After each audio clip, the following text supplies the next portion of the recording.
이 시간에 주시는 하나님의 말씀은 열왕기상 19장 13절부터 16절 말씀입니다. 우리 다 같이 일어서서 저와 여러분이 한 절씩 교독하시겠습니다. 열왕기상 19장 13절에서 16절 있는 말씀입니다. 엘리야가 듣고 겉옷으로 얼굴을 가리고 나아가 굴러귀의 섬에 소리가 그에게 임하여 이르시되 엘리야야 내가 어찌하여 여기 있느냐. 그가 대답하되 내가 만군의 하나님 여호와께 열심히 유별하오니 이는 이스라엘 자손이 주의 언약을 버리고 주의 제단을 헐며 칼로 주의 선지자들을 죽였으며 오직 나만 사람이거늘 그들이 내세에 생각지 않았으리이다. 여호와께서 그에게 이르시되 너는 내 길을 돌이켜 광야를 통하여 다메섹에 가서 이르거든 하사엘에게 기름을 부어 아람의 왕이 되게 하고 너는 또 남시아의 아들 예후에게 기름을 부어 이스라엘의 왕이 되게 하고 또 무올라벨 사밧의 아들 엘리사에게 기름을 부어 널 대신하여 선지자가 되게 하라. 아멘. 예, 자리에 앉아 주십시오.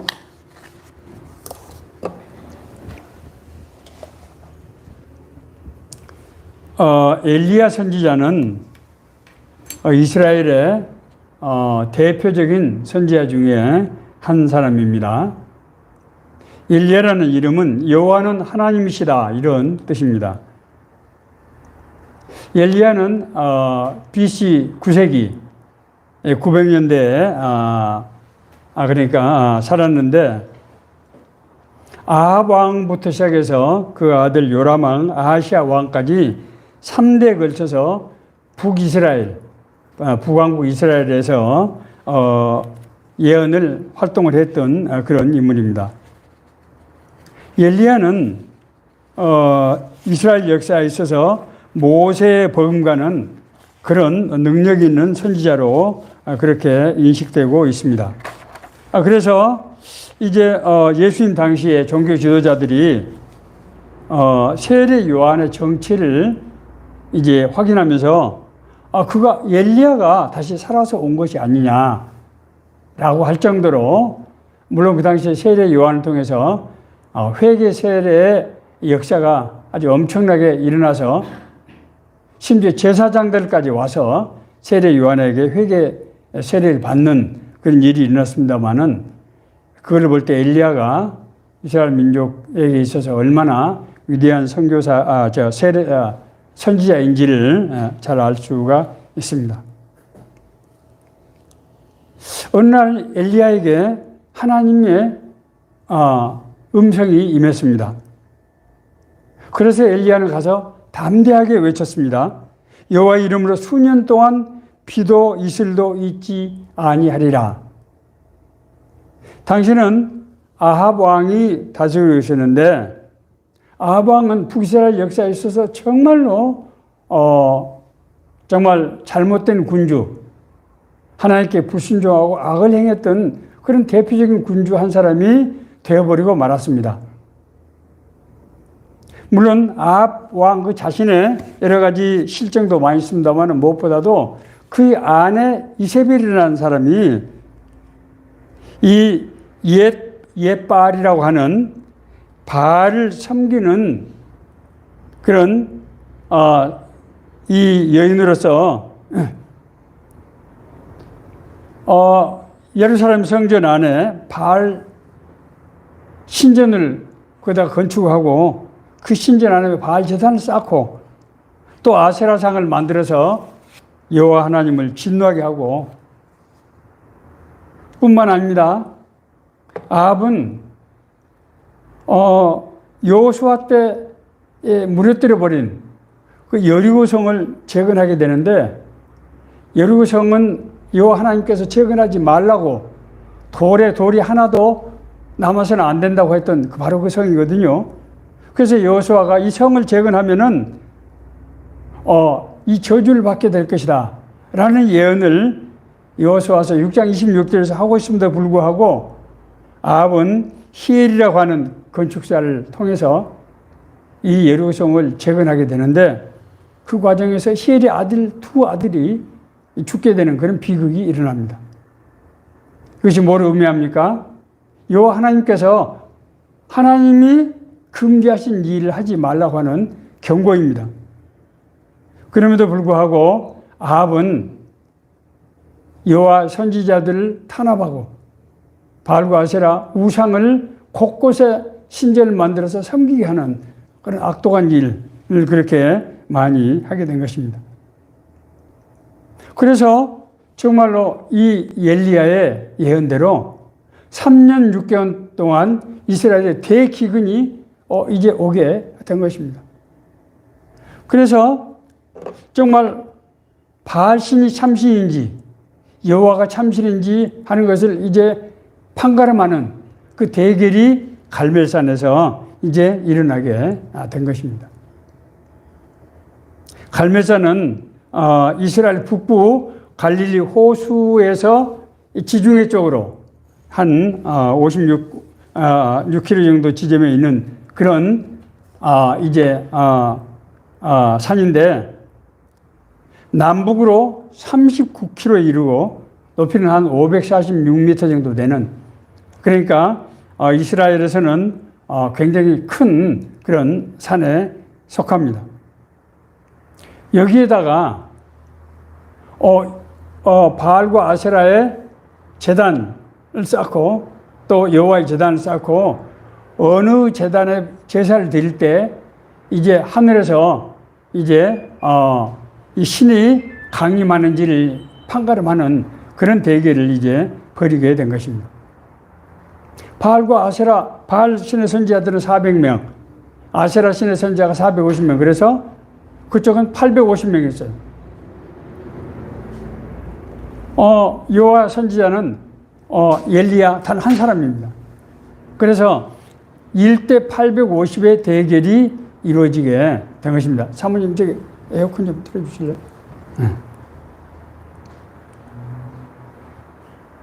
바알과 아세라 신전의 선지자들은 아침부터 시작해서 저녁까지 하루 종일 제단을 쌓고 꽹과를 치고 옷을 벗고 노래를 부르고 심지어 나중에 그래도 반응이 없으니까 칼로 몸에 자해를 하면서, 그것이 이 사람들이 이제 제사 방식입니다.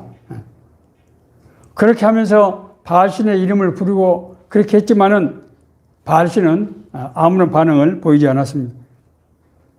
엘리야는 12개의 돌을 취해서, 이스라엘 12지파를 상징하는 12개를 취해서 제단을 쌓고 번제물 위에다가 이제 물통을 가득 물 부어다가 그 번제물 전부 물로 이렇게 채우고 이 제단에 정말 모든 제단과 거기에 돌과 흙가지를 전부 물로 채워서 정말 하나님의 여호와 하나님의 능력이 정말 잘 나타날 수 있도록 그렇게까지 한 것입니다. 그때 하늘에서 불이 내려와서 그 제단에는 번제물은 물론이고 옆에는 흙과 돌과 모든 것을 완전히 다 태워서 하늘을 올리는 그런 놀라운 역사가 일어났습니다. 그 이후 3년 6개월 만에 하늘에서 호우가 쏟아지게 되었습니다. 이 사건으로 엘리야는 큰 정말 대성을 거뒀지만은 아합의 왕비 이세벨이 사실 엘리야에게 보내서 내가 내일 이맘때 너의 생명을 저 사람들은 그때 이제 죽였던 바알과 아세라가 선지자들입니다. 거짓 선지자들이기 때문에, 나라를 속였기 때문에 저 사람 중에 한 사람처럼 내 생명을 저 사람과 같이 하게 하리라, 이렇게 엘리야에게 위협을 가해왔습니다.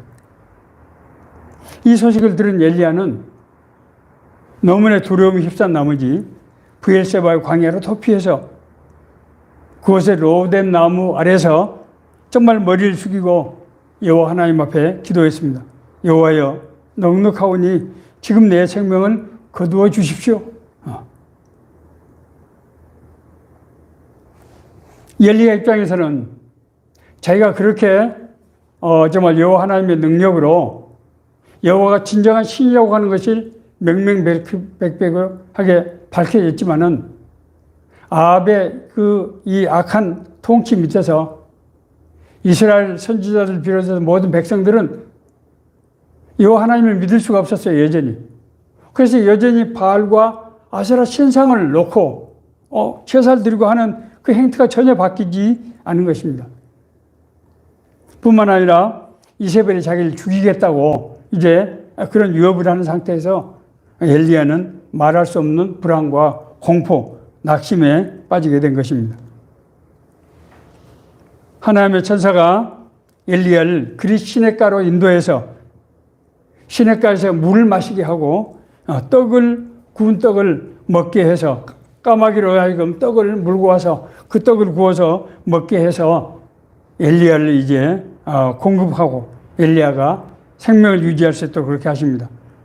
뿐만이 아닙니다. 여호와 하나님께서 엘리야를 하나님의 산 호렙으로 가거라 그렇게 말씀하셔서 40일에 걸쳐서 하나님의 산 호렙에 가서 그곳에 가서 이제 동굴에 거하면서 하나님의 음성을 듣고 늘 금식하면서 기도하고 하는 이런 영적인 그런 이제 날들을 보내게 됩니다. 이후에 엘리야에게 여호와 하나님의 음성이 임해서 이제 하나님께서 엘리야에게 3가지 새로운 사명을 말씀하십니다. 다메섹의 광야를 통해서 다메섹에 가서 하사엘에게 기름을 부어 그를 아람의 왕으로 세우고, 아람은 당시 이스라엘의 적국입니다. 그 나라의 왕을 엘리야 보고 기름을 부어서 세우라고 하는 것입니다. 두 번째로 님시의 아들 예후에게 기름을 부어서 북이스라엘, 지금 아합이 왕으로 있는 북이스라엘의 왕으로 세우라. 그리고 세 번째로 이제 사밧의 아들 엘리사에게 기름을 부어서 너희 뒤를 잇게 하라. 하나님께서 그렇게 말씀하시면서 그것뿐만 아니라 네가 지금 두려움과 정말 낙심 가운데서 떨고 있는데 바알에게 무릎 꿇지 않는 사람을 내가 이스라엘 전역에 7,000명이나 두었다. 너무 걱정하지 말고 불안해하지 말라. 그렇게 위로까지 하십니다. 이후에 이 예언대로 아합이 유다 왕 여호사밧과 함께 이제 아람의 길앗 라못에 가서 아람과 전투를 합니다. 왜냐하면 아합이 길앗 라몬 땅을 옛날에 다윗 시절에 이제 옛날에 이제 그 땅을 자기들이 차지했던 바로 그 땅인데, 그러니까 다윗 때 그 땅을 차지했었어요. 다시 아람에게 뺏겼는데 아주 전략적인 요충지예요. 그래서 아합 왕이 그 땅을 굉장히 탐냈던 거예요. 그래서 사실 자기하고 대적이라고 할 수 있는 남유다 여호사밧 왕에게 사정을 해서 우리가 같이 힘을 합해서 우리가 같은 민족 아닙니까? 아합 왕의 아합의 길앗 땅을 우리가 차지하도록 합시다. 그렇게 해서 이제 두 사람이 전투에 나가게 되는데, 적군이 무심코 쏜 화살에 아합이 맞으면서, 사실 그때 아합은 변장을 했거든요. 일반 군인으로. 자기가 두려워서 자기 정체가 드러나니까 일반 군인으로 변장을 했는데 적군이 무심코 쏜 화살이 아합을 맞아서 사망을 하게 됩니다. 아합이 죽은 후에 아합의 아들 요람이 왕이 됐는데, 그 요람이 앞서 말씀드린 요람의 장수가 바로 예후였습니다. 그 예후가 이제 엘리야의 기름 부은 대로 나가서 이 요람 왕을 이제 해하고, 그리고 이 아합의 아내였던 이세벨 황후를 해함으로써 아랍이 이제 아합의 가문이 멸문지활, 하나님의 여호와 하나님의 예언대로 그렇게 되는 그런 상황을 당하게 됩니다. 자, 오늘 우리가 이 말씀을 통해서 생각해 볼 것은, 하나님의 인도하심을 받아서 살아온 나에게 예기치 않는, 이유를 알 수 없는 그런 고난들이 갑자기 다가오는 경우가 빈번하게 나타나더라고 하는 것입니다. 우리가 하나님의 자녀에서 구원받고 거듭나서 하나님의 자녀가 됐다고 하면은 하나님께서 우리를 불꽃 같은 눈으로 지켜주시고 보호하시고 인도하신다는데 왜 나에게 이런 일이 일어나는 것일까? 일리야가 어떻게 했습니까? 여호와 하나님께서 주시는 영감에 따라서 아합의 왕정을 신랄하게 비판하면서 이걸 멈추지 않으면 여호와 하나님께서 이 땅에 대기근을 내린다 라고 지금 경고하는 거 아닙니까? 그게 뭡니까? 아합 왕을 사실은 살리고 북이스라엘을 살리기 위한 그런 일 아닙니까? 그런데도 불구하고 바알과 아세라 선지자들과 1대 850으로 대결을 하게 되고 거기서도 여호와 하나님의 능력으로 여호와가 참신이라는 것이 입증이 돼서 그 바알과 아세라 선지자들이 다 죽었단 말이에요. 아니 이 정도가 됐으면은 아합 왕이 통에 자복하고 무릎을 꿇고 우상 숭배를 철폐하고 했어야 될 것 같은데 여전히 아합과 이세벨이 그런 악독한 통치를 계속하고 여호와 하나님을 믿는 사람을 핍박하고 그래서 백성들은 그런 엄청난 그런 이적을 보고도 여호와 하나님께 돌아오지 않고 여전히 바알과 아세라를 섬기고 심지어 자기를 죽이겠다고 지금 이세벨이 군사를 풀어서 샅샅이 나라를 뒤집어 찾고 있는 상황에서 도대체 자기가 한 일이 무슨 소용이 있습니까? 그렇잖아요. 제가 목숨을 걸고 했던 일이 지금 다 아무런 지금 소용이 없는 상태로 지금 돌아가고 말았지 않습니까? 게다가 제가 지금 죽음을 지금 피할 수 없는 그런 상황이 됐단 말이에요. 얼마나 당황스럽고 낙심하고 정말 두려움이 크겠습니까? 이렇듯 하나님의 일을 하는 과정에서 뜻밖의 정말 이유를 알 수 없는 그런 고난이 찾아올 때 그때 하나님의 자녀들이 하나님의 백성들이 느끼는 그런 고통을 신학자들은 엘리야 콤플렉스라고 그렇게 얘기합니다. 엘리야 콤플렉스. 제가 그래서 원래 오늘 설교 제목을 엘리야 콤플렉스로 원래 하려고 했는데 그 말이 좀 어려워서 그게 무슨 뜻인지 알 수가 어려울 것 같아서 갑자기 찾아온 고난 앞에서 우리가 어떻게 할 것인가 그렇게 알기 쉽게 풀어 썼습니다. 엘리야는 정말 낙심하지 않을 수 없었습니다. 자, 그런데 성경을 자세히 들여다보니까 이런 유사한 일들이 엘리야만이 아니고 빈번하게 나타나더라고 하는 것입니다.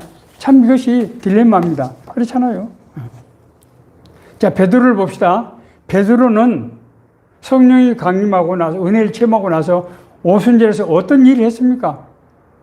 자기를 잡아서 지금 감옥에 투옥하고 죽이려고 하는 그 예루살렘 한복판에서 사람들에게 나가서 너희들이 십자가에 못 박혀 죽인 예수가 바로 하나님께서 보내신 메시아다 이 선언을 한 거 아닙니까? 베드로가 이 얘기를 할 때 맨정신을 했겠어요? 정말 돌 맞아 죽을 각오를 하고 지금 복음을 선포한 거 아닙니까? 이렇게 그래서 거기서 하나님의 권능이 나타나서 일시에 3,000명이 집단 회개하고 예수를 믿고 돌아오는 그런 엄청난 사건이 일어났단 말입니다. 정말 대승리지 않습니까? 대승리죠. 하나님의 대승리. 그런데 일이 끝나자마자 베드로는 체포당해서 사도들과 함께 체포당해서 옥에 갇혀서 이제 죽을 날 기다리는 이런 신세가 됐단 말입니다. 이게 뭡니까? 아니, 엊그제 나타났던 하나님의 권능은 뭐고, 아니, 붙잡혀가지고 감옥에서 지금 밧줄을 지금 기다리는 신세가 지금 됐단 말이에요. 이게 뭡니까? 자, 베드로뿐이 아닙니다. 바울 사도는 1차 전도 이후에 2차 전도 여행을 어디를 가기를 원했습니까? 비두니아를 가기 원했잖아요. 비두니아. 자기의 홈그라운드, 자기 다소 지방의 그 위쪽 지방. 자기가, 터키 수리아하고 이 에베소 지역에는 1차 전도여행 때 복음의 털을 좀 닦아놨거든요. 그래서 이제 그 위로 가서 그쪽 온전히 소아시아 지역을 복음의 터전을 삼기를 원했던 거예요. 자, 그런데 성령께서 마게도니안 환상을 보여주셔서 유럽으로, 동유럽으로 올라오라고 하는 거예요. 그래서 고린도로 가지 않았습니까? 그런데 고린도에 가서 복음을 전했더니 어떤 현상이 일어났습니까?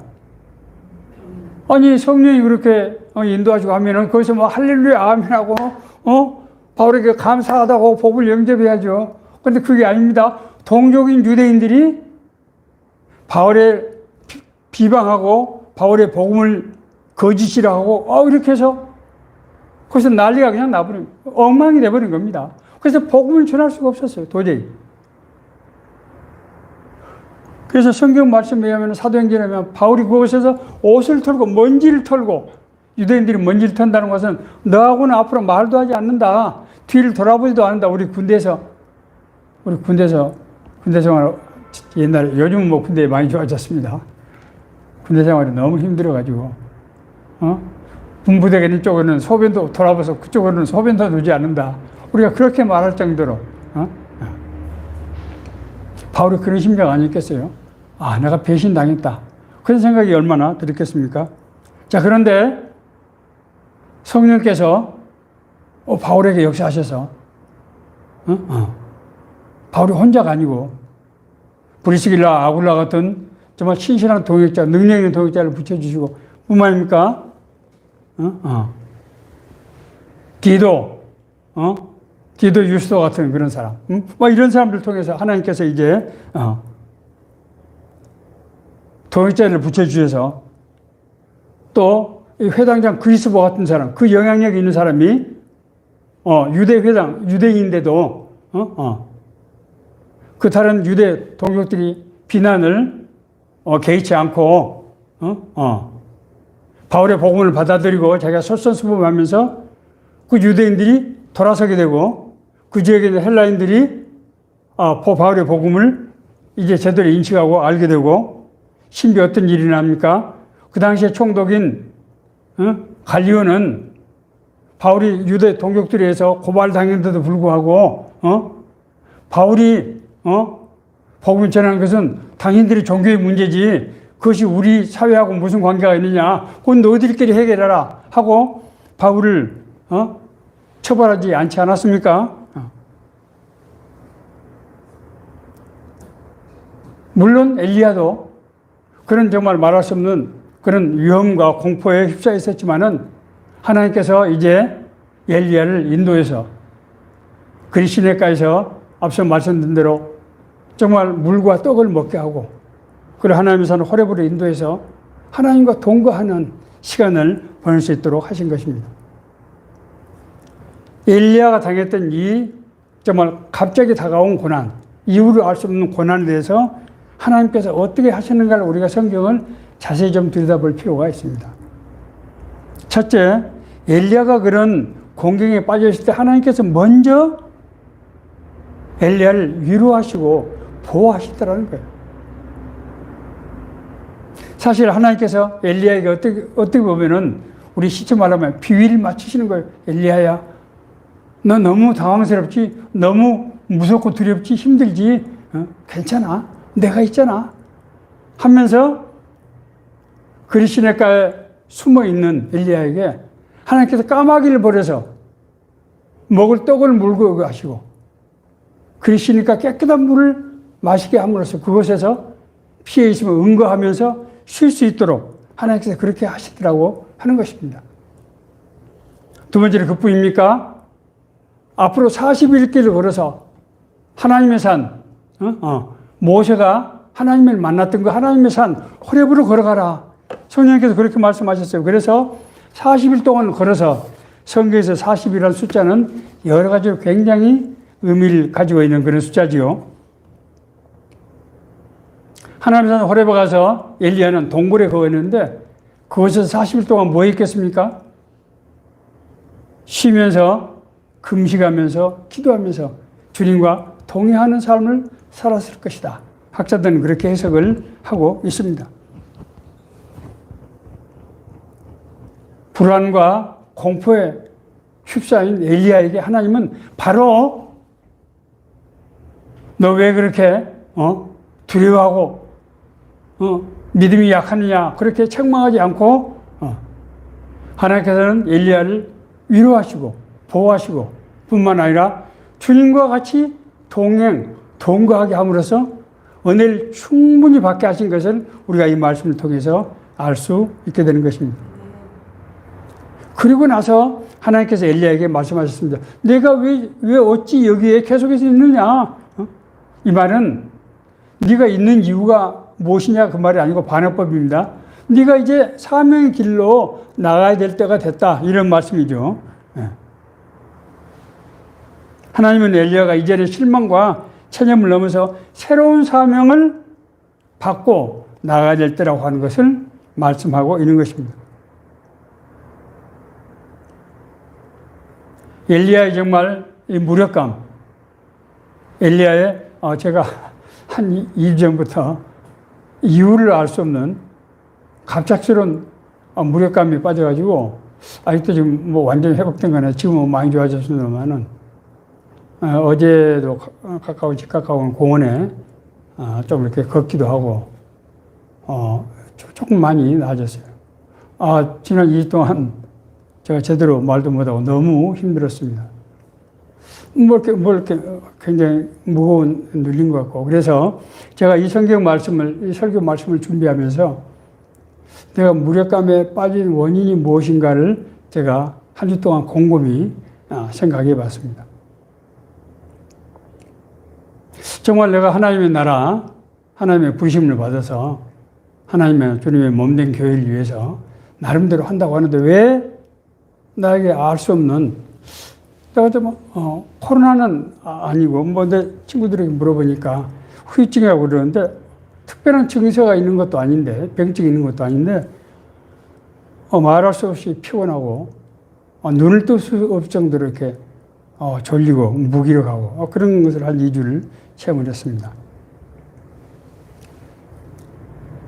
성경에 보면은 이런 엘리야 콤플렉스, 이런 무력감, 이런 두려움에 빠진 사람들의 경우가 굉장히 많이 나타나고 있다고 하는 것입니다. 제가 참 놀랐습니다. 애굽의 왕자였던 모세는 나중에 자기가 히브리인이라고 하는 것을 알고 나서 동족에 대한 불타는 그런 마음이 있었습니다. 모세는 지금 어떤 신분입니까? 애굽의 왕자 아닙니까? 그래서 지금 자기 동족을 핍박하는 애굽 이 감독 한 사람을 지금 살해하지 않습니까? 그것이 뭘 상징합니까? 그것은 자기가 가지고 있는 왕자의 권한, 힘을 가지고 이스라엘 민족을 단합시켜서 뭔가 애굽의 바로에게 정말 대항하는 그런 생각을 했다고 하는 것을 알 수 있는 거죠. 그런 상징적인 표현이죠. 그렇지 않습니까?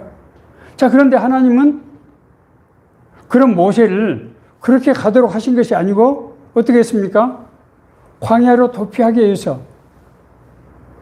거기서 무슨 무술 배운 것도 아니에요. 광야에 가서 뭐 모세가 무슨 전략이라든지 무슨 무술 배운 게 아니에요. 양 몇 마리를 가지고 40년 동안 양치 목동을 한 거예요. 여러분 생각해 보세요. 아니 모세와 같은 애굽의 왕자로서 40년 동안 정말 세상의 모든 지식과 통치력과 이런 것을 배운 인물이 40년 동안 그 광야에 가서 양 새끼 몇 마리 가지고 도대체 뭐 한단 말입니까? 그래서 뭐 했겠어요? 하나님과 동행하는 삶을 살. 모세는 내가 우리 민족을 규합해서 애굽에 대항하는 세력을 만들어야 되겠다 이렇게 생각을 했는데 하나님은 하나님을 알고 하나님과 함께하는 삶을 살게 하심으로써 하나님의 능력을 덧입는 그런 사람으로 만들게 하기 위해서 부르셨다고 하는 것입니다. 바울도 마찬가지입니다. 다메섹에서 하나님의 소명을 받고 나서 바울은 바로 자기 고향에서 복음을 전파했어요. 예수가 그리스도다. 그랬더니 어떤 일이 일어났습니까? 난리가 나버린 겁니다. 벌집을 건드린 거예요. 땅벌집을 그것도 건드린 겁니다. 왜냐하면 자기가 엊그제까지 지금 예수 믿는 사람들을 체포해가지고 구금하려고 온 사람 아닙니까? 그러니까 예수를 지금 이단자라고 하던 사람이 갑자기 거꾸로 예수가 메시아라고 하니까 유대인들이 뭐가 되는 거죠? 사기다. 그래서 도저히 복음을 전할 수 없는 그런 난리가 나버린 겁니다. 소아시아 지역이. 하나님께서는 바울을 어디로 보냈습니까? 아라비아 사막으로 보내서 3년 동안 그곳에서 혼자 있게 하십니다. 바울은 정말 자기가 받은 은혜를 가지고 소아시아 지역을 단번에 막 복음을 막 전파하고 교회를 세워서 하나님의 나라를 이루고 싶은 그런 열정, 그런 소망이 있었을 거예요. 그러나 하나님의 생각은 그렇게 하지 않더라고 하는 것입니다. 엘리야는 갈멜산에서 이 대성을 거두고 나서 이제 바알과 아세라 신 선지자들 다 죽여버렸고 이제는 이 땅에 정말 하나님의 나라를 회복하고 이루리라, 이렇게 그런 꿈을 품고 원대한 꿈을 품고 내가 정말 이 일 앞으로 나가려고 생각했을 때 엘리야는 그 죽음에 대한 두려움 때문에 말할 수 없는 체념과 무기력에 빠져서 그렇게 된 것입니다. 그리고 하나님께서는 엘리야에게 세 가지 새로운 사명을 주신 거예요. 이 성경 말씀을 자세히 읽어보면 이것은 엘리야가 하는 것이 아니고 다른 사람들을 세워서 그 사람들 하여금 하나님의 일을 하게 하는 이런 동역관계. 하나님께서 바울을, 그 복음의 열정을 가진 바울을 하나님이 마게도니아 환상을 보니까 마게도니아로 튀어가서 그곳에 가서 막 복음을 전해서 막 완전히 그걸 다 뒤엎을 거라고 생각했는데 그 복음에 대해서 과거에 자기가 처음에 당했던 그런 복음에 대한 비방, 그리고 바울을 이단자로 몰리게 되는 상황, 그래서 복음을 전할 수 없는 그런 상황이 돼버린 것입니다. 자기 힘으로 복음을 전할 수 없는 상황이 돼버렸어요. 그래서 브리스기라 아굴라 같은 사람들, 거기에 사업하면서 자리 잡은 사람들, 그리고 디도 유스도 같은 그런 지역에 기반이 있고 그 집이 굉장히 컸으니까 바울을 거기서 숨겨주고 거기서 먹이고 했겠죠. 그리고 그 지역의 유대의 이 향후회장, 유대의 교민들 회장 아닙니까? 회당장이. 그리스도와 같은 그런 회당장으로 하여금 복음을 영접하기 위해서 그 사람이 들어서 자기 동족들을 복음을 인도하는 그런 역할을 하게 하는, 심지어 거기 총독으로 하여금 바울을 보호하게 하는. 바울은 자기 자신이 모든 것을 혼자 할 수 있다고 생각하고 그래야 된다고 생각했지만 하나님께서는 다른 사람들을 세우셔서 방법을 바꾸신다고 하는 것입니다. 하나님께서 엘리야에게 맡긴 사명은, 첫째는 이방 족속인 아람은 유대 민족이 지금 대적 아닙니까? 거기에 왕을 세워서 대적을 하나님의 도구로 지금 쓰게 하는 계획이라는 거죠. 하사엘 네가 기름 부어서 왕을 하고 왕을 바꾸라는 거예요, 그 나라. 자, 두 번째 뭡니까? 이스라엘, 지금 아합의 네 힘으로 아합을 해하려고 하지 말고 누구를 하라? 그 자중진한 아합의 장군은 예후를 들어서서 그 안에서, 그 내부에서 아합을 제거해서 더 이상 여호와께 불순종하지 못하는 그런 것을 만들라는 거예요. 그리고 네 혼자 다 하는 것이 아니고 네 제자인 에리사를 세워서 네 사역을 계승하도록 하라. 하나님의 계획은 우리 생각과 다르다는 것입니다. 자, 이 말씀이 우리에게 주는 메시지가 그러면 뭔가? 제가 늘 그렇게 말씀드렸지 않습니까? 성경 말씀은 우리에게 주는 메시지다. 이것은 비록 지금으로부터 3,000년에 가까운 그 지난 2,500년 정도 되는 그런 시대의 말씀 상황이지만은 이 말씀이 하나님의 계시의 말씀을 우리에게 주신 것은 그것이 바로 우리 얘기이기 때문이라는 거예요. 그래서 우리가 하나님의 말씀을 우리가 레마의 말씀으로 받아들일 때는 항상 자신의 삶에 이 말씀을 적용을 해봐야 되는 것입니다. 제가 지난 2주 동안 정말 눈을 뜰 수 없는 그런 무기력증에 걸렸을 때 왜 나에게 이런 일이 일어나는가? 내가 지금 이 나이에 하나님의 나라 일을 해보겠다고 지금 이렇게 했는데 사실 뭐 내가 뭐 그런다 해서 뭐 내가 뭐 그걸 내세우려고 하는 건 아닙니다만은 너무 기운이 없으니까 아무것도 할 수 없어요. 그래서 내 마음을 컨트롤이 잘 안 돼요. 너무 힘들어요. 뭐 성경책을 읽고 뭐 이렇게 좀 정리하고 하는 게 너무 힘들어요. 첫째는 여호와 하나님께서 우리와 함께 하신다는 거예요. 응? 성도에 있어서 가장 당황스럽고 고통스러운 사건은 어떤 이유를 알 수 없는 고난이 갑자기 찾아오는 거예요. 내가 아무리 따져봐도 그럴 일이 없는데, 내가 뭐 잘못한 것이 없는데. 그래서 고난받는 성도들이 목사에게 와서 제일 먼저, 목사님, 내가 잘못한 것이 별로 없는데 왜 이런 일이 나한테 일어납니까? 라고, 자기가 잘못한 일이면 알잖아요, 자기가. 또 그런 일이 없단 말이에요. 응? 시편 77편의 기자는 이렇게 고백합니다. 나의 환난 날에 내가 주를 찾았으며 밤에는 내 손을 들고 거두지 아니하시고 밤잠을 잘 수 없고 그래서 하나님 앞에 매달리는 거죠. 응? 내 영혼이 위로받기를 거절하였도다. 하나님에 대해서 쓴뿌리가 생긴 거예요. 아니 하나님, 내가 잘못한 것도 없는데 내가 하나님의 자녀라면서 날 이렇게 너무 심하게 하시는 거예요. 이렇게 쓴뿌리가 좀 생긴 거죠. 주께서 영원히 버리실까? 다시는 은혜를 베풀지 않으시는 것 아닌가? 라는 것이 지금 이 시인의 고백이에요. 그러나 이때 우리가 기억해야 될 것은 우리를 구원하시고 우리와 함께 하셨던 하나님은 절대로 우리를 떠나지 않는다는 거예요. 믿음이 없이는 하나님을 기쁘시게 못하나니 하나님께 나가는 자는 반드시 그가 계신 것과 하나님이 살아계신 것과 자기를 찾는 이들에게 상 주시는 이심을 믿어야 할지니라. 히브리서 11장 6절에 있는 말씀.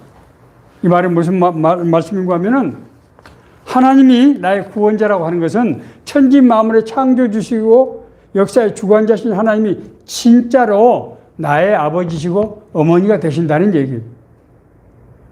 그래서 하나님이 나의 기도에 응답하시고 나에게 하나님의 은혜를 받은 이적이 일어나는 것은 하나님이 나를 너무나 잘 아시고 나에게 관심을 갖고 계시고 나의 문제가 뭔지를 아시기 때문에 하나님께서 역사하시고 한다는 거예요. 그 하나님은 그때 한 번만 하고 마시는 그런 하나님이 아니고 진짜 우리의 아버지가 되시고 어머니가 되신다는 거예요.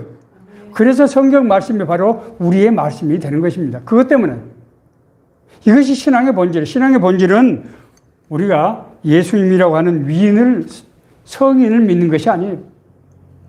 하나님이 나의 아버지가 되고요. 어머니가 된다고 하는 것을 그 사실을 우리가 받아들이는 것입니다.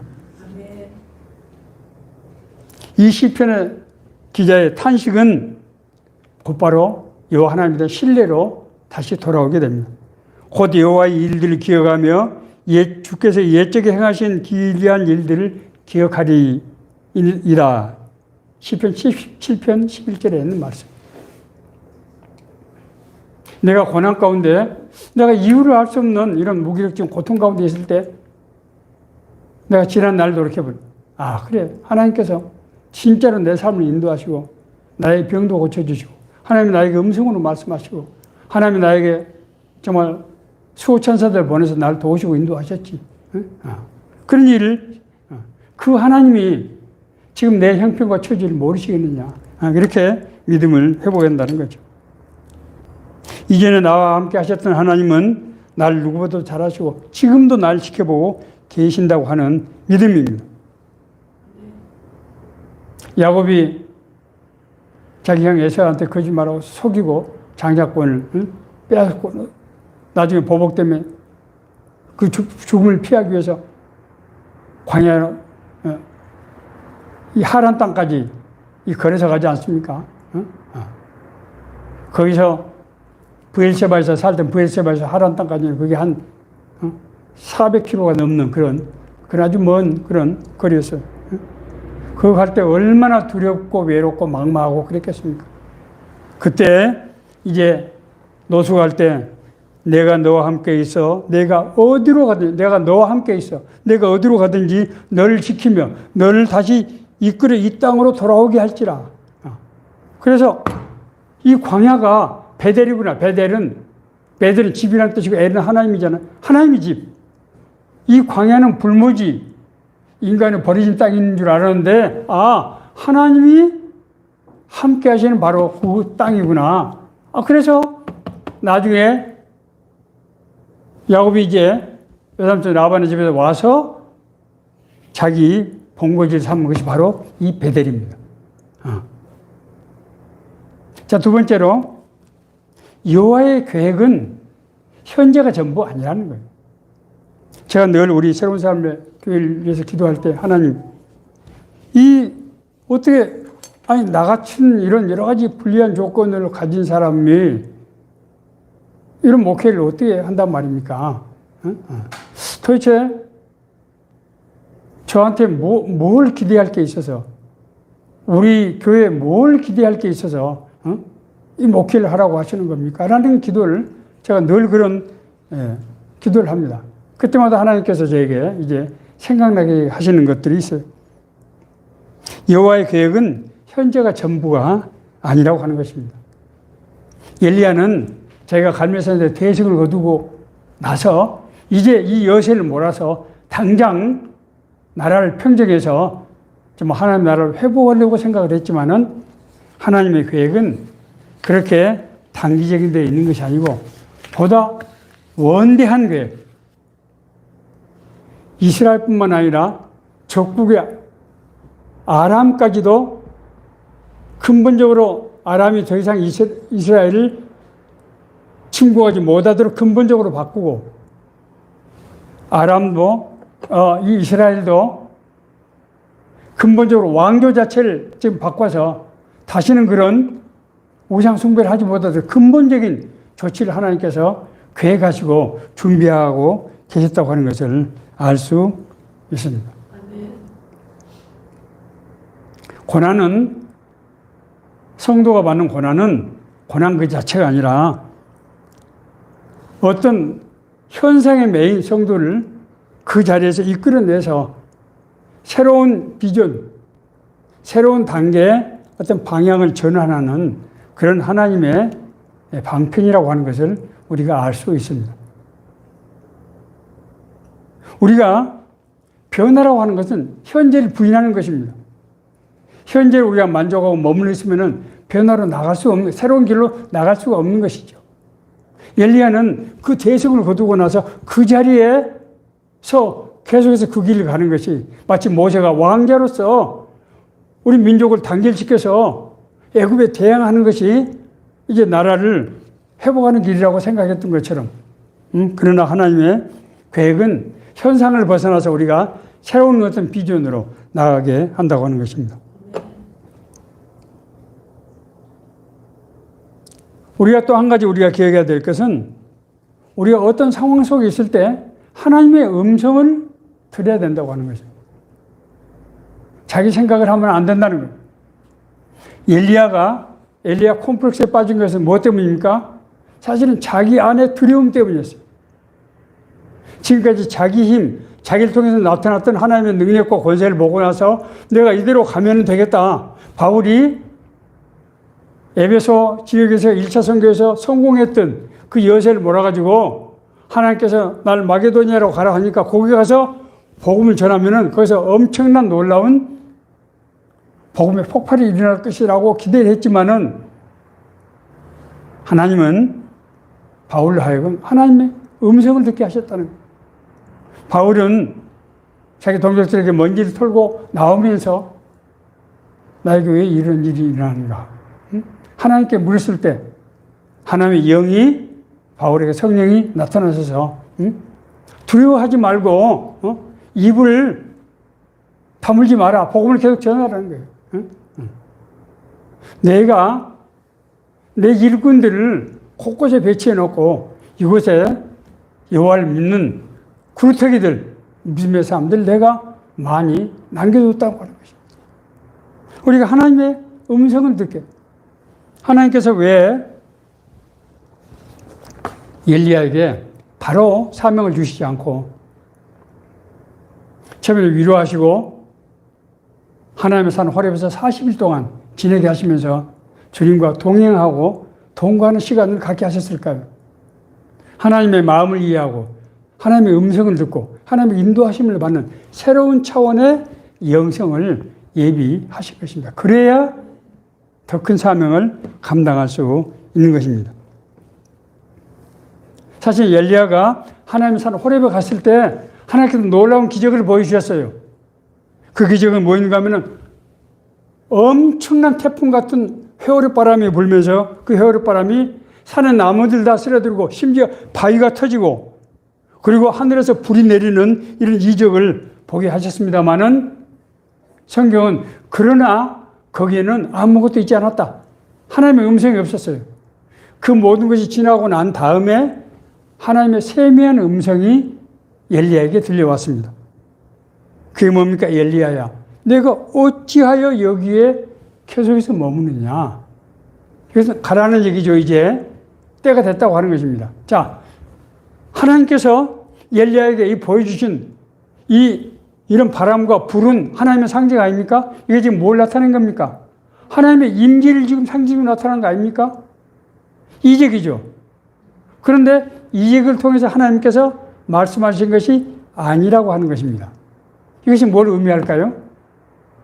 하나님이 이적으로 바알과 아세라신 섬기는 850명의 선지자들 멸했지만은 그것이 하나님의 목적이 아니라고 하는 거예요. 이적은 그 자체가 목적이 아닙니다. 우리가 이걸 착각하면 안 돼요. 내가 병 낫고 하나님의 음성을 듣고 했지만은 그것이 목적이 아니라는 거예요. 그걸 통해서 우리를 하나님의 더 가까운 사람을 만들고 하나님과 서로 마음을 통하고 하나님과 동행하고 교제하고 교통하는 사람을 만들고 그래서 하나님과 정말 서로 소통하고 하나님의 새로운 사명을 받고 일할 수 있는 그런 사람으로 하나님의 음성을 들을 수 있는 그런 선지자로 만드신 것입니다. 끝으로 자, 엘리야가 이 받은 은혜는 그리시니까에서 물과 떡을 먹은 것도 아니고 하늘에서 불이 내려오고 바람 속에서 회오리 바람이 부는 태풍 바람이 부는 그런 이적을 체험한 것도 아니에요. 엘리야는 이 과정, 제가 낙심에 빠졌고 제가 정말 그 불안에 그 엘리야 콤플렉스에 빠져있던 상황에서 그때부터 주님의 음성을 듣고 인도하심을 받고 하면서 주님과 동행하는 삶을 살았던 것입니다. 하나님께서 우리에게 주시는 축복은 큰 무슨 부자가 되게 하거나 높은 지위에 올라가게 하거나 세상적인 그런 문제를 해결하는 그런 것이 아니고 주님과 동행하는 것, 주님의 음성을 듣고 주님과 같이 교제하는 것, 그것이 우리 인간에게 주는 가장 축복이라고 하는 것입니다. 내가 주님과 동행하는 삶, 동행하는 삶. 그래서 창세기에 보면은 하나님께서 이제 아브라함에게 이삭을 주기 직전에 하나님께서 하시는 것이 뭡니까? 소돔과 고모라의 멸망에 대해서 아브라함과 상의를 하시고 아브라함의 의견을 들어서 하나님께서 역사하시고 이게 뭡니까? 하나님이 아브라함을 동역자로 동반자로 삼으셨다고 하는 것을 얘기하는 거예요. 이것은 아브라함에게 이제 진짜 하나님의 약속의 언약이 이루어지게 된다고 하는 것을 시사하는 것이죠. 하나님은 우리에게 역사하실 때 그런 이적의 방법이 아닌 우리가 하나님의 음성을 듣게 하고 하나님의 마음을 품게 하고 그래서 늘 주님과 동행하는 삶을 통해서 하나님의 나라를 이루어 가시고 그것이 우리 인간에게 주는 가장 큰 축복이라고 하는 것입니다. 우리가 내가 대통령이 아니지만 날마다 대통령이 나한테 상의하고 전화하고 해서 물어보고 그래서 같이 국정을 한다고 그러면은 얼마나 참 보람에 있는 일이겠어요. 그렇지 않습니까? 우리가 하나님의 일꾼으로 하나님께서 우리를 동역자로 쓰신다고 하는 것입니다. 오늘날 정말 코로나 또 우리 한치 앞을 내다볼 수 없는 극별한 상황에서 사람들이 정말 불안해하고 정말 실제로 너무 답답해하고 막막해하고 그런 상황 가운데 있습니다. 오늘 주시는 이 말씀이 특히 신앙인들이 예기치 않는 이유를 알 수 없는 고난을 당했을 때 내가 왜 이러는 것일까? 이런 어려움 가운데서 우리에게 주시는 인도하시는 말씀, 은혜의 말씀인 줄 믿습니다. 이 말씀이 우리 삶 가운데서 이루어지는 하나님의 뜻, 계획, 하나님의 나라가 될 수 있기를 간절히 바랍니다.